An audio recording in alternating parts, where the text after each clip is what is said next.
बिस्मिल्लाहिर्रहमानिर्रहीम। अस्सलामुअलैकुम फ्रेंड्स, दी अरब info channel में मैं आप सबको खुश आमदीद कहती हूँ।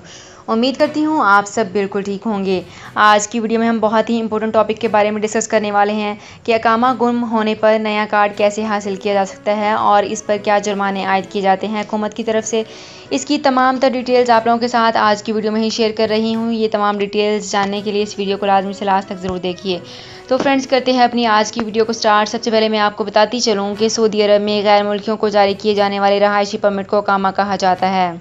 अकामा कार्ड पहले 5 वर्ष के लिए जारी किया जाता था, ताहम 2 वर्ष कबल ने अकामा कार्ड्स पर एक्सपायरी की तारीख ख़त्म कर दी गई है, जिसके बाद अकामा कार्ड दोबारा प्रिंट कराने की ज़रूरत नहीं। अलबत्ता कार्ड की तजदीद सालाना बुनियाद पर सिस्टम के ज़रिए मुकर्ररा फ़ीस अदा करने के बाद ही की जाती है।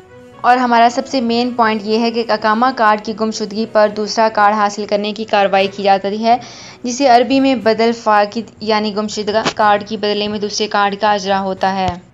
इस हवाले से बहुत ही रिसर्च के बाद मैं आप लोगों के साथ ये शेयर करना चाह रही हूँ कि गुमशुदा कार्ड के बदले में दूसरा कार्ड जारी कराने का तरीक़ाकार मुकर्रर किया गया है। अकामा कार्ड गुम होने पर दूसरा कार्ड हासिल करने के लिए जुर्माने की अदायगी बहुत ही लाजमी होती है। अकामा कार्ड गिरने की सूरत में 1000 रियाल जुर्माना अदा किया जाता है।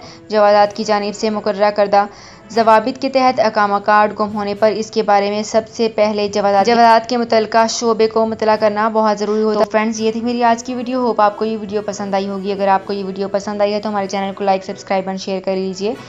और अगर आप हमारी इस वीडियो को फेसबुक पेज पर देख रहे हैं और आपने हमारे फेसबुक पेज को फॉलो नहीं किया तो फेसबुक पेज को फॉलो कर लीजिए और अपने फ्रेंड्स के साथ भी मस्ट शेयर कर लीजिए। तो फ्रेंड्स, मिलते हैं एक नई वीडियो में एक बिल्कुल नई अपडेट के साथ। अपना बहुत ख्याल रखिएगा। अल्लाह हाफिज़।